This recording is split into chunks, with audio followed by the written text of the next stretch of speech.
Nabi itu tahu bahwa akhirat itu tidak bisa batasi Allah. Kamu tidak bisa nyemprit Allah. Allah, ini akhirat loh. Amal sudah ada manfaat. Ingat itu. Tidak bisa seperti itu. Allah itu nggak bisa tunduk sama konstitusi yang bernama akhirat. Artinya Allah meskipun di akhirat tetap duwe hak yaf'alu ma yasa atau yaf'alu ma yurid. Nggak bisa kamu terus wah ini akhirat amal ra iso dikirim wong mati, amal ra iso dikirim. Lho pangeran kok mbok atur. Makanya ada kiai mengatakan kodok qadar ora iso dirubah, itu kamu. Makanya ada seorang kiai ditanya, kodok qadar ora iso dirubah sekali dicatat selesai. Jari kiai tadi, tapi nak Allah iso. Dalile apa? Yang huwa ma yasa wa yusbit. Nak Allah ya iso, sing ra iso kan kita. Nah, Nabi itu tahu betul meskipun akhirat itu Allah masih bisa dinego saking baiknya. Ya Muhammad irfa' ra'sak wasal tu ta' wasatu safa. Semat sirahmu angkat. Kowe apa tak turuti. Terus semenjak itu Nabi minta apa? Syafaat. Karena dulu ulama itu sudut pandangnya itu ya seperti itu. Ada yang ulama suka ibadah itu sholat, ada yang milih apa tidur. Sampai Imam Ghazali bilang suatu saat ibadah terbaik di zaman akhir itu tidur kan. Sholat saja kalah sama tidur kan. Tapi itu loh ya, yang wajib tetap loh, terus kamu gak sholat wajib. Begini beliau mencontohkan itu. Ada orang sholat tahajud terus obsesinya itu ingin hajatnya terkabulkan. Sementara yang tidur obsesinya nikmati rahmatnya Allah, boleh tidur, bisa tidur. Kata Imam Ghazali, timbang kita tahajud terus nuntut pangeran aduk turu katanya. Mergo engko dia akibat terus setan memberi bisikan, lho nyatanya kamu tahajud ya gak terkabul, berarti cerita bahwa Nabi ngendikan kalau doa tahajud mustajab enggak. Daripada ngono ki aduk turu ora tau donga. Timbang abri-abri Islam kan, timbang elek-elekin apa? Islam. Jadi ulama itu mulai dulu itu sudah berpikir. Banyak orang menjadikan tahajud, sholat malam itu media untuk hajatnya. Dan kalau nggak kesampaian ini mutung. Nyalahkan kiainya ijazah ramandi. Macam. Daripada ngono ora usah apa? Tahajud wis turu. Dan jenis kayak ini tuh banyak. Makanya ulama kayak saya itu saenake dhewe itu ya jarak. Saya sering didolani muhibbin terus bilang Gus saya doakan gini-gini saya mau nyalon bupati atau saya gini. Saya bilang gak waduh orang dongo, nak ramandi darani ulama dongane ramandi. Nak mandi kamu jadi bupati tetap nganggep karena beli. Sopo sing ora roh bupati saya gak beli. Ribet kan? Ketika mereka jadi ngunsurkan doa kamu apa karena kemarin beli? Yang beli maksudnya nggak beli nggak usah tersinggung. Jadi ribet ngadepin. Nggak artinya gini loh, doa itu jangan dipakai begitu loh. Kalau minta nasihat, tak nasihati jadi bupati yang baik, gubernur yang. Kalau minta doa itu resikonya. Akhirnya kiai kalau diminta doa ya doa, sebenarnya diisinya itu nggak doa kemenangan. Selamat. Itu nggak selamat gitu. Karena ribet. Makanya Islam itu doa itu setelah iman. Aturan iman benar baru doa. Aturan iman benar termasuk Allah itu yaf'alu ma yasha, boleh melakukan yang dikehendaki. Allah enggak boleh terdikte oleh doa kita, enggak boleh. Ya saya ulang lagi ya, mazhab Hasan Asyadzili ini khas kita. Jadi la ilaha illallah itu didahulukan sebelum istighfar. Tapi kebalikannya mazhab Imam Sanusi itu dibalik. La ilaha illallah itu kalimat yang sakral. Karena yang sakral dibutuhkan muqaddimah. Yaitu yang melafadzkan harus yang sudah bersih, yang sudah steril baru melafadzkan la ilaha illallah. Maka dalam mazhab Sanusiyah istighfar dulu baru la ilaha illallah. Nah cara mazhab Abdul Hasan Asyadzili kebalikan, istighfar itu sah setelah sahnya tauhid. Kamu ikut mana tuh? Asyadzili apa Sanusiyah? Alhamdulillah sama-sama tidak paham ya sudah. Akhirnya sudah. Ya saya nggak kemana-mana kan gitu. Jadi apa ya? Terus ini saya teruskan ini biar khas pesantren atau khas NU lah, kalau bahasa Pak Rektor khas NU. Ini Ben sampean tahu beberapa perbedaan itu lazim, halaman 24. Ya halaman 24 sama 25. Tak baca ini masih orisinil. An Sufyan bin Uyainah ini juga gurunya Imam Syafi'i. Kata Sufyan bin Uyainah beliau cerita, kana Isa wa Yahya alaihi wasallam ya'tiyanil qaryah. Fayas'alu Isa an syirari ahliha. Was'alu Yahya an khiyari ahliha. Jadi Nabi Isa dan Nabi Yahya itu satu generasi, sama-sama masih muda.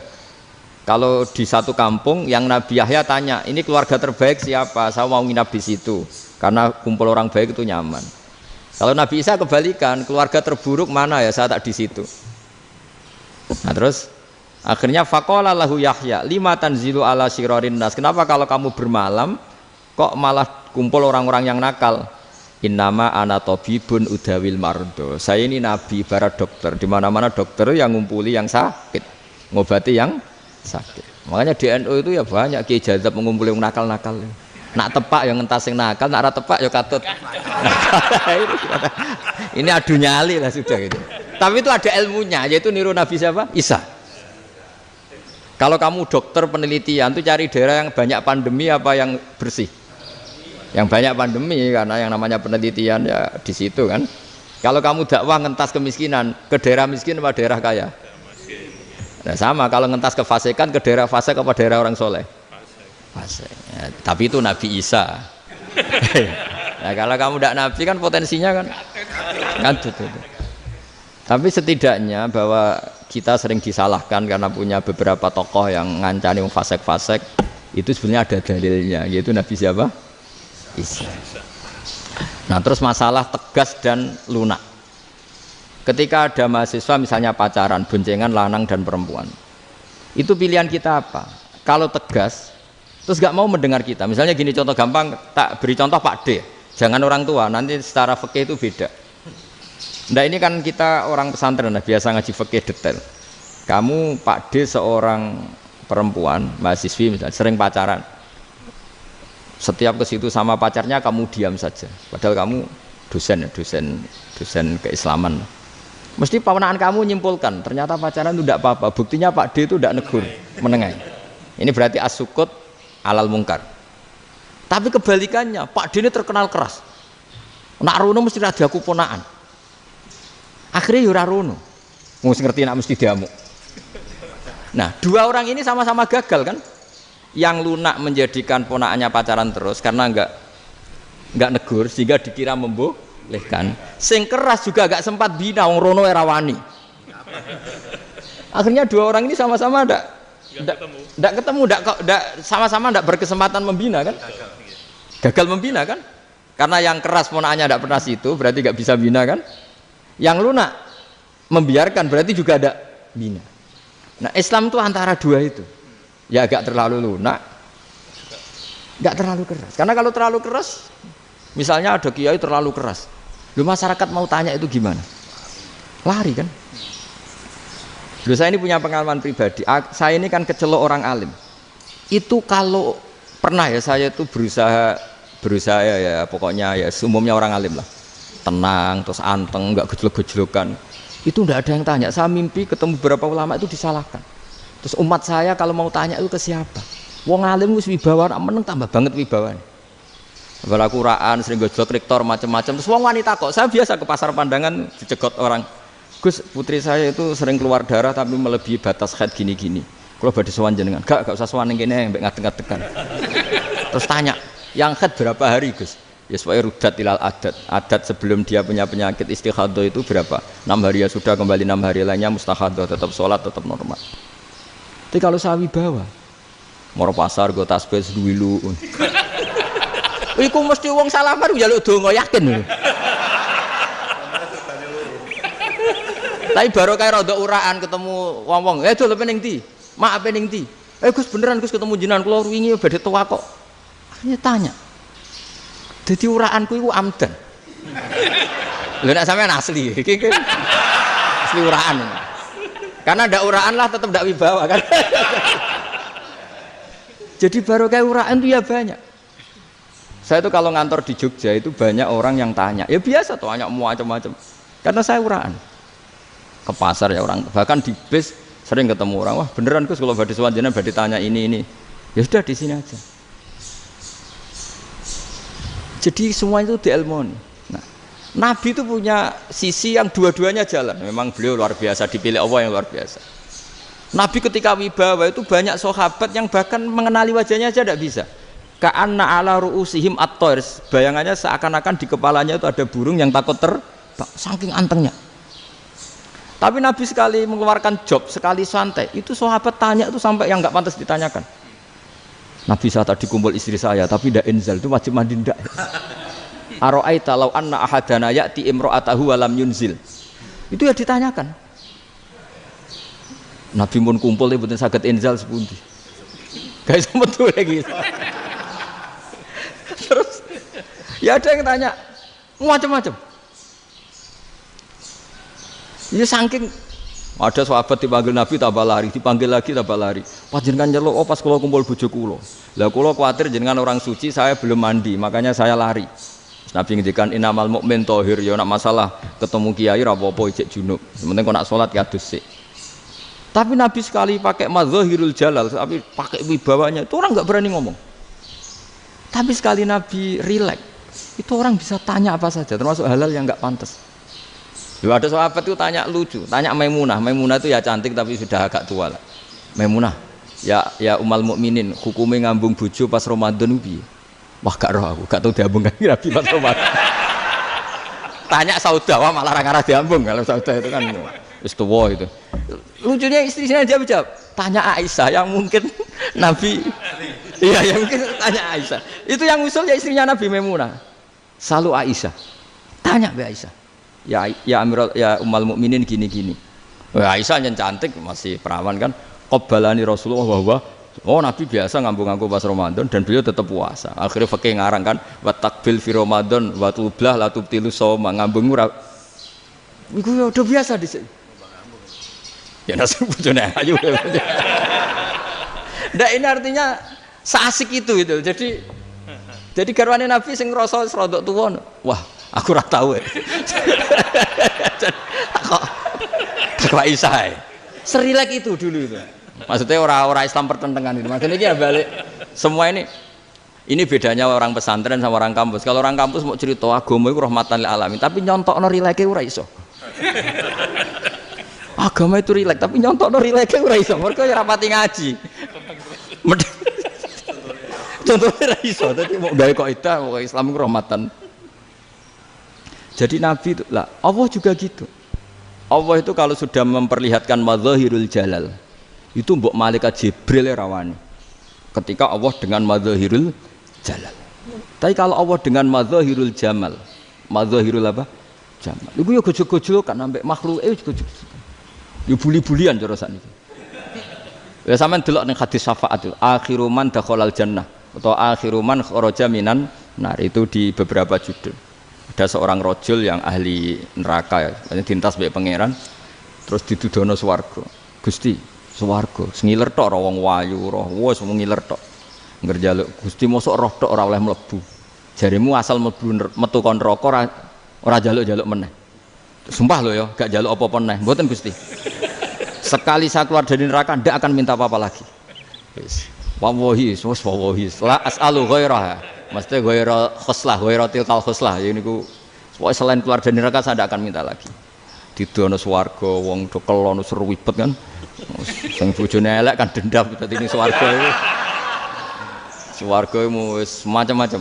Gusti mosok roh tok ora oleh mlebu. Jarine janji ra njaluk meneh.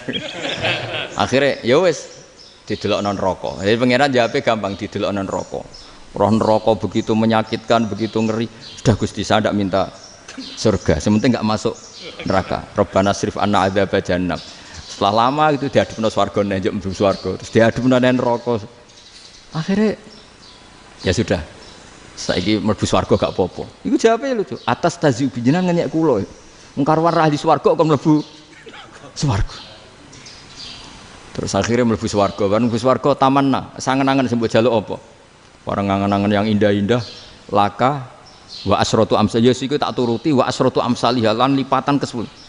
Jawabe wong lanang ya lucu. Atas taziu bi wa anta rabbul alamin. Jenengan pangeran kok ngenyekan. Maksudnya wis karwan aku ora pantes. Terus jare pangeran, la astaziu bika walakinni alama asya'u qadir. Aku gak ngenyek kowe, pancen aku pangeran. Nuruti kowe iku iso. Jadi Allah sendiri ketika dengan madzahirul jamal itu malaikat ya ono sing wani bantah. Masyhur itu kan malaikat sing bantah pangeran ataj alufiya mayufsidu fiya wasfikut. Karena Allah dengan madzahirul jamal. Sing paling masyhur Nabi Musa. Nabi Musa itu ketika Nabi Mi'raj. Nabi Mi'raj itu beliau kira-kira di langit keempat lah yang masyhur atau kelima. Ngelangkai. Nabi Musa nangis, ya Rabbi ini apa-apaan? Orang sing ja'a ba'di kemudian melangkai makom saya ini apa-apaan? Dan Nabi Muhammad kan apapun hebatnya kan junior. Kok melangkai makom saya ini apa-apaan? Enggak fair. Sampai Nabi Muhammad itu tanya gini sama Jibril. Reaksi Allah gimana ketika melihat Musa seperti itu? Jawab malaikat Jibril lucu. Ya rohidatahu, Allah sapal gayane Musa. Biar. Jadi lucu.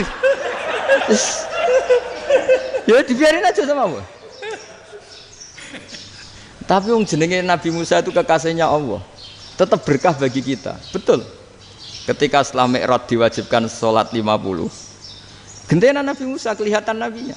Sebenarnya Nabi Musa itu sebetulnya loh, gak nguntungkan kita sebetulnya. Tapi yang nguntungkan, sebenarnya tidak niat nguntungkan kita, tapi nguntungkan. Nabi Ibrahim kan di langit ke-6, keren lah. Konti jong ketemu Allah ngeten-ngeten kan sholat 50. Karena Nabi Ibrahim terkenal Nabi baik, tidak bantah. Bareng Nabi Musa. Kenapa diceluk pangeran? Kula kan salat ping 50. Inna ummataka la tutiku dalik. Wah, gak kuat umat. Serai-rai gak umatmu ora ngarah kuat 50 rokaat. Tapi sebenarnya Nabi Musa itu niatnya bukan membela kita. Fa inna ummati la umatku sing gagah-gagah ra iso meneh umat. Berarti sebetulnya ya itu masih pakai gengsinya sebetulnya. Wes ngono-ngono lah sementing kita untung. Sebetulnya dia itu gak terima wong umat saya aja yang lebih kuat. Gak kuat apalagi umatmu. Lah terus sebutin irji ila rabbika fas'alhu takhfif. Itu berarti Allah dengan madzahirul jamal. Sudahlah, datang ke Allah minta keringanan. Allah itu baik. Minta, ambek Allah diringanan mau 5 tok. Jadi cek 45. Balik ke Nabi Musa, piro 45. Cek ra kuat umat. Wong umatku ra kuat dadi sebenarnya dia bilang umatku ra kuat. Lho cara Nabi Muhammad model wong Malang, yo beda umatku mbek umatmu. Ribet kan? Beda. Lho Nabi Muhammad kan tidak seperti itu kan? Tidak punya akhlak Malang kan? Akhlak. Maksudnya akhlaknya mujur itu loh, akhlak yang baik gitu.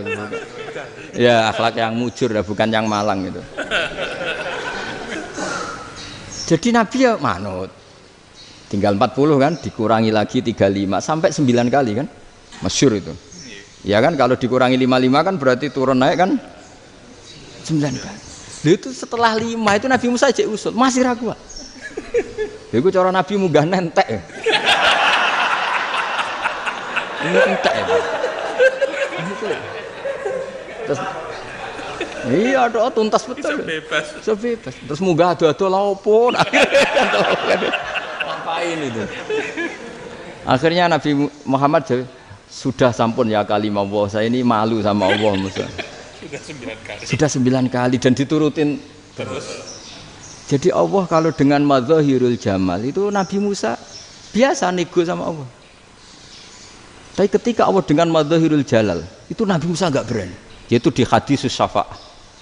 Hadisus syafa'ah ketika manusia datang ke Nabi Adam, ya'tuna Adam. Ya Adam anta abul basar ngene isfa'li ana inda rabbik. Kamu saya minta mensafaati kita. Nabi Musa, Nabi Adam inna rabbi qad ghadibal yawma ghadaban lam yaghdab qablahu mislah wa la yaghdab ba'dahu mislah. Ini Allah sedang murka besar dan tidak akan murka seperti ini lagi. Sudah saya tidak berani, nafsi. Nabi Ibrahim enggak, termasuk Nabi Musa ketika itu ya enggak berani. Karena Allah dengan madzahirul jalal. Itu Nabi Musa enggak berani. Sudah saya sendiri itu pernah salah. Yaitu saya membunuh seseorang yang enggak disuruh oleh Allah membunuh itu. Yang pas jotosi orang Kipti. Akhirnya datang ke Nabi Muhammad. Pas ke Nabi Muhammad Allah dengan madzahirul jamal. Apa dengan madzahirul jamal sampai Kanjeng Nabi ngendikan analah saya akan memintakan syafaat kalian. Terus fa ahmadu rabbi bima hamida allamaniha rabbi. Saya muji Allah dengan pujian-pujian yang orang lain tidak tahu, hanya saya yang diajari, kata Rasulullah. Nah di sini menurut banyak ulama termasuk kitab yang saya baca, kenapa Muhammad sebagian namanya Ahmadu? Itu dari af'al tafdil fa Muhammadun ahmadu min ghairihi. Muhammad Rasulullah itu kalau muji Allah di atas cara mujinya Nabi yang lain. Jadi Ahmadu bukan dari fi'il mudhari' lil mutakallim tapi dari af'al apa? Tafdil. Fa Muhammadun ahmadu min ghairihi. bahwa Kanjeng Nabi Muhammad SAW itu cara mujinya Allah di atas pujian para nabi. Makanya di sini Sayyid Ali Zainal Abidin kalau muji hamdal hamidin wa fauqa hamdil hamidin. Jadi pujian saya ini di atas rata-rata cara mereka apa? Memuji. Yaitu sirinya apa? Nabi itu tahu bahwa akhirat itu tidak bisa batasi Allah. Kamu tidak bisa nyemprit Allah. Allah, ini akhirat loh. Amal sudah ada manfaat. Ingat itu. Tidak bisa seperti itu. Allah itu nggak bisa tunduk sama konstitusi yang bernama akhirat. Artinya Allah meskipun di akhirat tetap duwe hak yaf'alu ma yasa atau yaf'alu ma yurid. Nggak bisa kamu terus wah ini akhirat amal ra iso dikirim wong mati, amal ra iso dikirim. Ya pangeran kok mbok atur. Kalau kita yang mengirimkan tidak bisa, tapi kalau Allah tetap bisa. Makanya ada kiai mengatakan kodok qadar ora iso dirubah, itu kamu. Makanya ada seorang kiai ditanya, kodok qadar ora iso dirubah sekali dicatat selesai. Jari kiai tadi, tapi nak Allah iso. Dalile apa ya yamhu ma yasha wa yusbit. Nak Allah ya iso, sing ra iso kan kita. Nah, Nabi itu tahu betul meskipun akhirat itu Allah masih bisa dinego saking baiknya. Akhirnya Nabi sujud, masyhur itu terus, ya Muhammad irfa' ra'sak wasal tu ta wasatu safa. Semat sirahmu angkat, kunjuk apa tak turuti. Terus semenjak itu Nabi minta apa? Syafaat. Jadi makanya terus banyak GNU sing macam-macam lah. Sing ana sing potongane wedi terus hati-hati. Niku berarti makome Madzahirul Jalal. Ana sing amen guyon nek makome Madzahirul Jamal. Ana sing ra jelas ngene iki, sing ra jelas. Nak guyu buanter kok nangis yo buanter. Jebule urusan utang. Lah ini sudah yang udah. Jadi makanya yang rileks saja. Sebenarnya agama ini santai, rileks karena agama ini harus bifarohin wasururin. Enggak boleh agama ini dibawa dengan kekerasan, dengan antisosial. Karena agama ini harus kul bi fadlillah bi rahmati fa bidzalika falyafrahu, harus senang, harus rileks. Makanya saya jadi kiai itu senang takutnya gini. Sekali saya tidak senang jadi presiden buruk. Ternyata jadi wong alim ra enak, itu contohnya. Sampai merengut terus uripe susah, nanti orang tidak berani jadi orang alim. Makanya saya buktikan bahwa saya lebih bahagia dibanding rektor. Nanti orang ingin jadi rektor semua, nggak ingin jadi orang alim. Iya, makanya ini kan bentuk kearifan lah. Jenengan ngakui fungsi kiai kayak saya itu bentuk kearifan. Saya juga ngakui jenengan ini butuh kearifan. Saya sering didolani KUA itu. Itu rata-rata ya didikan kiai. Kompilasi hukum Islam itu banyak ya, janda cantik. Contohnya harus cantik, kalau jelek nggak mungkin terjadi kan. Ada janda cantik kebetulan suka kawin tapi takut zina. Saya ulang lagi, suka kawin tapi takut. Itu seringnya gitu Pak Rektor. Jadi dia kawin bosen, bilang ke KUA, Pak saya sekarang mau nikah sama ini. Loh, tapi kamu mau punya suami. Ya tapi kan nggak tercatat Pak. Itu KUA-nya rata-rata itu nggak berani. Meskipun nggak tercatat, karena secara fikih meskipun nggak tercatat tetap dia seorang perempuan yang bersuami, maka nggak boleh nikah sama orang lain. Tapi secara hukum santri nggak bisa dong menikahkan perempuan sing dzati zaujin yang punya suami. Jadi ini barokahnya kerjasama yang baik. Jadi di masyarakat itu tertanam didikan kiai nggak boleh nikahkan perempuan yang bersuami, tapi di KUA ngikuti hukum formal. Dan di Indonesia itu KUA itu rata-rata konsultasinya ya sama kiai, sehingga ya nggak berani akhirnya meskipun aku ya mlebu rokok mbak gak iso. Dan itu banyak. Seorang lagi ya, makanya ini kan pesantren itu nggak boleh mati. Orang kiai-kiai kayak saya nggak jelas-jelas itu harus lebih jelas lagi. Karena ini yang on time, yang online, yang siapa saja bisa tanya. Saya itu SMS saya itu nggak punya HP WA. HP jadul itu SMS-nya tiap hari tak berapa, orang yang tanya dari Kalimantan, dari Aceh. Gus di kampung saya ada masjid 2 itu yang sama, ada yang dari orang perkotaan, Gus di perumahan baru ada masjid, yang Jumatan baru orang 12, sah enggak? Ya langsung saya jawab, sah. Dalilnya ini. Ya sudah, nah, tapi kata Imam Syafi'i gini harus orang 40, itu madzhab Syafi'i, dalam madzhab yang lain gini-gini. Itu kalau tanya rektor itu kan ribet. Masuk ajudan dulu, asisten dulu, panjang.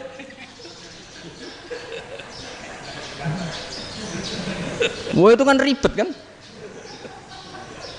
Manggil dosen dekan VAI dipanggil, dekan VAI nggak mau langsung jawab, cari dosen yang nekuni itu. Usul fikih saya nekuni itu baru seminar, nunggu dulu Mbak ini orangnya baru. Panjang kan. Bisa tutup Islam kalau kesuwen. Coba kalau tanya kiai kan enggak ketemu di jalan. Dulu Mbah Zubair kata Mbah Mun, saya termasuk santri yang diapresiasi Mbah Mun. Dhisik Mbah Zubair ya ngono, anak nong takok wis sowan gak oleh. Gak takok ning kene ae. Jangan biasa ditanya orang ngadeg-adegan. Ya alhamdulillah ilmunya cukup, kalau gak cukup ya kok sik. Jadi sebetulnya orang sopan itu ya agak-agak ada yang ditutupi sebetulnya. Mboten prayogi teng dalan nginjang mawon matur. Ya sebetulnya ya sebenarnya memang ilmunya agak cukup gitu.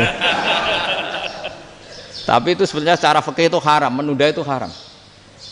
Ya haram tuh, coba bayangkan ya, kalau tanyanya sekarang, Gus saya ini sudah keluar darah 1 bulan penuh, padahal normalnya hanya 6 hari. Saya nanti sholat enggak? Kalau nginjang mawon dugi kula, berarti kan hari ini belum ada keputusan. Sholat apa enggak kan?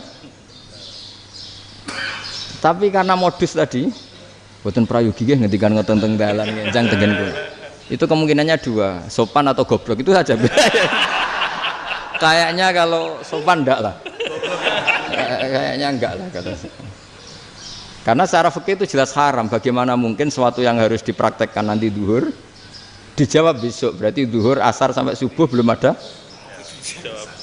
jawaban, berarti nggak ada sholat kan? Makanya dibutuhkan orang-orang alim yang kultural seperti ini, dan NU menghormati kultural.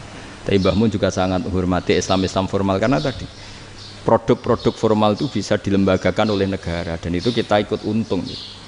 Makanya Mbah Mun itu kalau punya tamu KUA, punya tamu polisi sampai pejabat itu. Kenapa saya contohkan KUA? Supaya jangan kira seperti pendapat orang-orang hasud, wah mesti aja disolani presiden seneng, menteri seneng. Enggak juga, sebenarnya semua kiai itu mulai KUA sampai polisi, polsek, polres itu seneng semua, karena sama-sama diajak mengawal bangsa ini, diajak mengayomi semua masyarakat. Tapi kadang-kadang masyarakat ngeritiknya, jenenge kiai disolani menteri ya seneng, presiden, padahal yang sowan kiai itu ya mulai KUA, kapolsek, kepala desa, RT, mudin. Itu mudin kalau tanya ya lucu-lucu. Gus kalau nate nyembelih pitik kemanian, pitik gue gede man. Akhirnya Gus ngerti nak kemanian langsung tak sebelah benda itu terusannya gue sah tau. Itu ribet. Ya tak jawab, lah pitik pasti gue jek urip to ora. Terus urip Gus, wis sah cara madzhab Malik kerja urip. Karena itu ada perdebatan antara madzhab Malik dan madzhab Syafi'i. Nah cara Imam Syafi'i itu agak ketat. Hewan yang punya kehidupan sudah mutharibah, misalnya ayam jago, contohnya harus jago, karena kalau ayam kecil diikhlaskan haram. Jadi yang cilik wae kan gitu. Fikih itu ya, fikihnya orang Indonesia itu pecundang. Kalau ayam kecil nggak ditanyakan, mate ra wis. Kalau jago ditabrak truk kejet-kejet. Andai kan nggak disembelih pun mesti mati. Itu cara madzhab Syafi'i itu haram. Karena penyembelihan ini tidak menjadi penyebab kematian, tapi memang karena kecelakaan tadi. Tapi cara madzhab Imam Malik enggak. Andai kan enggak disembelih, matinya kan 2 menit lagi atau 1 menit lagi. Andai kan enggak disembelih, berarti mati sekarang itu bawaan pisau apa bawaan kecelakaan? Ya sudah halal gitu caranya. Nah akhirnya ya saya bilang ya sudahlah, kita semuanya mati. Jadi cara debat, cara Imam Syafi'i enggak, cara berpikir itu sudah tidak kehidupan yang normal, yang dimana-mana penyembelihan itu mematikan yang hidup normal. Jadi agak ketat. Sehingga dalam contoh kemanian, kalau dalam bahasa Jawa nyembelih agak sempurna terus pesonya jatuh atau apa itu, kalau pakai madzhab Syafi'i agak kesulitan. Jadi kalau madzhab Malik asal diselesaikan secara fauron, dan juga sebagian madzhab Syafi'i itu halal. Nah orang mesti tanya gitu, Gus, wedhusku tabrak truk, man Gus kejet-kejet. Tapi nak pitik cilik ra ditakokno. Makanya termasuk kritiknya Mbah Mun, tapi ini madzhabnya Mbah Mun ya, kamu boleh ikut boleh ndak, karena ini urusan ndak penting. Dewe wong-wong lucu, nak ditakoki yuyu muni haram mergo amfibi. Yuyu ngerti ya, Man? Yuyu nggih. Tapi nak ditakoki kepiting muni halal. Mergo nak yuyu haram gak eman, nak kepiting eman. Padahal alasannya coba, kenapa yuyu haram? Karena amfibi kan, bisa di air. Pertanyaannya, kepiting seperti itu ndak? Nah, tapi kepiting kalau haram kan eman. Karena besar kan. Kalau yuyu silahkan haram kan gitu. Artinya apa? Fikih kita ini agak-agak pecundang gitu, agak-agak pertimbangan. Iya, ini lucu kan? Kualitatif. Coba alasannya yuyu haram karena apa? Amfibi kan? Hidup dua alam. Pertanyaannya kepiting seperti itu enggak? Iya. Iya, kenapa kalau orang tanya, yuyu haram apa halal? Rata-rata jawab haram. Tapi kalau kepiting mulai khilaf. Loh mestinya kan sama kan? Nah itu karena unsur imannya. Iya tadi. Saya juga sering melihat tonggo-tonggo itu. Ayam cuwilik sakmene ketabrak truk, enggak ada yang tanya. Tapi saya pernah jalan-jalan di Naruan sini. Ono jago ketabrak, sing duwe langsung marani kula pas saya naik motor. Gus ini halal apa haram? Nah langsung kula sebelah halal apa haram? Wis kanggo kowe halal ya halal. Karena saya tahu tak jawab haram mesti kecewa itu. Aduh. Akhirnya kiai ini beratnya kan. Ya akhirnya ya saya setelah itu mate Imam Syafi'i ngapunten umat kula tuh ora siap ngangge madzhab jenengan tuh ndak siap. Untuk mazhab ini tidak sama. Iya kan akhirnya pakai madzhabnya Imam Malik tadi. Ya tak Fatihah Imam Syafi'i ini mboten niat nglawan jenengan. Tapi ngobati tiang eman. Mergo pitike besar itu. Jadi ini kan cerita ya itu makanya yang rileks saja lah bahwa Islam ini yang rileks, yang menyenangkan karena ya agama ini harus menyenangkan. Raditu billahi robba. Raditu itu seneng banget, ridho itu puas. Enggak boleh beragama pertuntungan terus emosinan, ya marem atau raditu itu marem jadi yang nyaman. Ya saya kira demikian. Assalamualaikum warahmatullahi wabarakatuh.